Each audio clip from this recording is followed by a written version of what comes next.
Hidroponik kelas itu sebuah ekstrakurikuler yang dimana dinaungi oleh Kementerian Pendidikan Sains dan Teknologi (Opmas), yang dimana diawali pada tahun ini ya, Opmas Dharma Bakti ke-18. Ekskul ini berfokus kepada pembelajaran praktek tentang bagaimana menanam tanaman dengan cara hidroponik atau dengan cara air seperti yang ada di bawah. Oh, seperti itu. Kalau untuk tujuan dari hidroponik kelas sendiri itu apa sih? Tujuan dari hidroponik kelas sendiri itu untuk terletak pada santrinya, yaitu kita yang pertama untuk meningkatkan minat untuk menanam di kalangan santri, dan yang kedua untuk memperkenalkan lebih dalam tentang hidroponik. Awal mula inspirasi terbentuknya hidroponik kelas ini itu apa? Inspirasi hal yang menginspirasi saya itu banyak. Salah satunya yang menginspirasi saya itu waktu itu pernah ada rangka hidroponik di lantai 5 asrama saya, yaitu Al-Fajr, dan itu dibuat oleh kelas saya dulu. Nah itu tuh kayak wah, kayaknya bagus nih kalau dikoordinir pembelajaran ini, mending langsung aja saya buatin ekskul. Mau ada kesempatan gitu ya? Iya, mau ada kesempatan itu untuk membuat. Jadi setiap metode atau sistem pasti memiliki kekurangan dan serta kelebihan. Nah, termasuk juga dengan hidroponik. Nah, kalau boleh tahu bisa tolong menjelaskan kelebihan dari sistem hidroponik itu sendiri apa sih? Ya, kalau untuk kelebihan hidroponik sendiri, pertama dia tuh tidak membutuhkan tanah. Artinya ya membuat area sekitar untuk bercocok tanam hidroponik itu jadi steril sama nggak bersih karena kita tuh nggak pakai tanah gitu. Yang kedua juga pertumbuhan tanaman akan lebih cepat. Soalnya kenapa? Karena nutrisi itu langsung butuhkan tanaman. Terus selanjutnya tidak perlu melakukan penyiraman tanaman karena kita sendiri pakai metode hidroponik. Apalagi kita di greenhouse ini kita pakai sistem NFT, jadi air tuh langsung mengalir, jadi muter terus. Terus selanjutnya tenaga yang dibutuhkan juga lebih sedikit, artinya ya cukup untuk satu greenhouse ini bisa 2 orang. Ya pokoknya tenaganya bisa lebih ditekan lagi, nggak terlalu banyak orang yang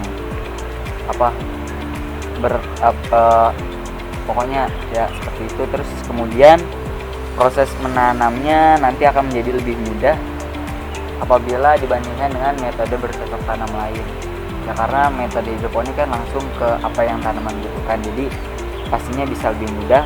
Terus kemudian buah serta sayur yang dihasilkan sistem hidroponik ini lebih steril karena bebas dari hama, apalagi kita pakai greenhouse sendiri untuk melindungi dari hama segala macam. Wah, ternyata banyak banget nih kelebihan dari sistem hidroponik. Nah, kalau untuk kekurangannya dari sistem hidroponik itu apa aja? Oh, kalau untuk kekurangannya sendiri sama juga, banyak juga. Tapi kalau untuk kekurangan hidroponik sendiri tuh lebih ke teknisnya, kayak misalkan ketika air mati itu tuh bisa mengakibatkan hal yang sangat berbahaya karena kalau mati listrik artinya airnya nggak mengalir. Terus juga nanti kebutuhan tanaman akan nutrisi juga akan terbatas. Nah terus kemudian ketika kadang kan hidroponik sendiri masih terbatas juga ya, maksudnya di daerah-daerah tertentu masih terbatas, jadi kadang untuk memenuhi pasokan seperti rock wool, terus kemudian netpot sendiri itu kadang-kadang masih sulit. Tadi kan disebutkan bahwa kalau misalnya air mati itu akan sangat berbahaya. Nah, kalau di greenhouse ini cara untuk mengatasinya itu seperti apa? Kalau untuk di greenhouse sendiri, kalau kita itu karena udah sering menghadapi hal seperti ini, jadi kita mengantisipasinya dengan cara kita punya genset sendiri, jadi listrik tetap teralirkan dengan baik.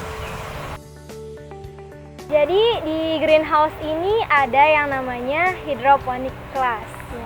Nah, untuk metode pembelajaran hidroponik class itu bagaimana sih? Ya, jadi metode dalam kegiatan hidroponik class ini kita melakukan pembelajaran pertama penyampaian materi terlebih dahulu kepada peserta didik. Lalu setelah kita menyampaikan materi, setelah mereka paham, kita tanya apakah mengerti apa yang sudah disampaikan oleh kita. Lalu setelah itu jika masih ada waktu lebih di hari itu, maka kita adakan praktik seperti menyemai kangkung, cabai, terus bayam, dan lain sebagainya. Terus transplanting, panen, dan serta packaging. Kalau untuk peserta dan yang membimbing adik-adiknya itu dari mana? Jadi peserta dalam eskul hidroponik class ini ada 4 angkatan, yaitu angkatan kelas 8, 9, 10, dan 11. Untuk masing-masing angkatan ini terdapat 2 sampai 4 orang penanggung jawab. Dan penanggung jawabnya ini dari kementerian kita sendiri, yaitu KPST. Tadi di awal disebutkan bahwa ada penyampaian materi dan praktek. Nah, praktek apa saja yang sudah dilakukan adik-adiknya? Praktek yang sudah dilakukan yaitu pertama penyemaian. Mereka gimana cara penyemaian tanaman dengan baik, terus transplanting, terus panen dan packaging. Terus selain itu di sini juga kita belajar cara menanam secara konvensional, seperti menanam cabai di media tanah, lalu kangkung, bayam, kita uji coba juga gitu di media tanah, supaya mereka pengetahuannya bukan secara hidroponik aja gitu, tapi secara konvensional juga. Nah, jadi metode secara konvensional itu adalah metode yang dari tanah. Iya. Yang menanamnya itu di tanah. Iya. Kalau untuk jadwal agenda pembelajaran hidroponik kelas itu bagaimana sih? Ya, untuk jadwal eskul hidroponik kelas ini kita membagi 3 hari, yaitu hari Senin, hari Selasa, dan hari Ahad. Untuk hari Senin dan Selasa ini kita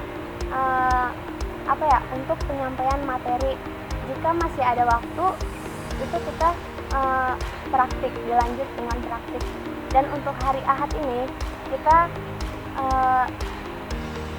untuk praktik apa saja yang emang mau dilakukan, seperti penyemaian, transplanting, panen, atau packaging. Nah, untuk hari Senin dan hari Selasanya juga itu kita bagi, jadi kita pisah gitu, hijau dan misanya. Bisa hijau masuk pagi, terus untuk misalnya siang, dan untuk hari Ahadnya itu kita perangkatan. Jadi misalnya kelas 8 pekan pertama itu jadwalnya, dan itu untuk Rijal dan Nisa, dan untuk pekan keduanya nanti kelas 9. Nah, kan banyak orang yang belum mengetahui yang dimaksud dengan packaging. Nah, sebelumnya bisa tolong jelaskan apa sih itu packaging? Packaging itu proses pengemasan tanaman yang sudah dipanen dan siap diproduksi. Kalau untuk proses dari awal sampai akhirnya itu seperti apa? Jadi prosesnya itu tanaman jika sudah dipanen itu dia bersihkan terlebih dahulu. Setelah itu dia pilih-pilih sayuran yang segar, dan sayuran yang sudah busuk. Terus sayuran segar itu dikemas ke dalam plastik yang beda-beda ukuran, dan setiap beda-beda ukuran itu beda-beda isi sayurannya. Kalau untuk satu plastik sendiri itu biasanya ada berapa ikat atau berapa beratnya kah? Biasanya ini yang saya bawa plastiknya ukuran 30 kali 50, itu isinya kurang lebih 3 kilo atau 20 ikat. Cara pengemasannya itu hanya menggunakan plastik saja atau ada yang lain? Ada dua cara, bisa menggunakan plastik saja atau dengan solatif. Kalau untuk yang solatif itu ukuran kira-kira berapa banyak ikat sayuran? Biasanya jika pakai solatif itu kurang lebih 10 ikat atau 5 ikat. Setelah itu sudah siap dipasarkan. Mungkin belum yang banyak yang mengetahui apa itu transplanting. Nah, saya sendiri juga belum mengetahuinya. Nah, bisa tolong dijelaskan apa sih itu transplanting? Jadi transplanting itu adalah proses memindahkan benih yang sudah melalui proses semai dan siap untuk melakukan transplanting.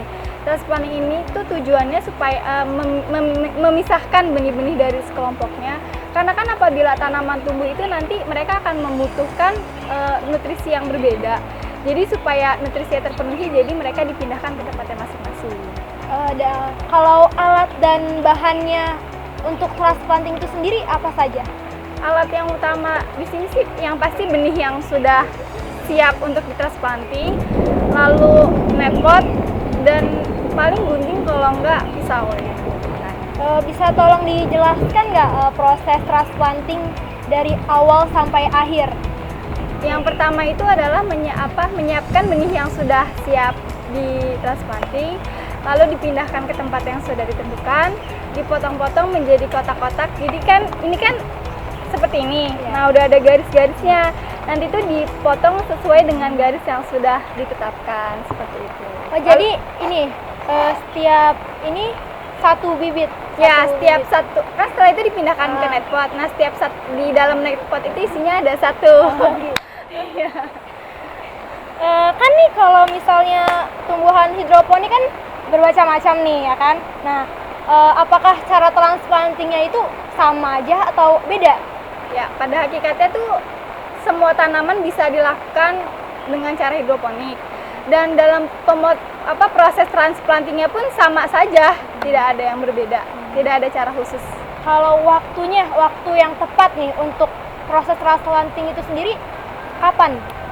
Waktu yang tepat sih, yang paling tepat itu karena cuaca ya, yang paling bagus tuh pagi kalau nggak sore. Karena kan kalau siang itu terlalu panas ya, jadi tidak terlalu baik untuk kondisi tanaman.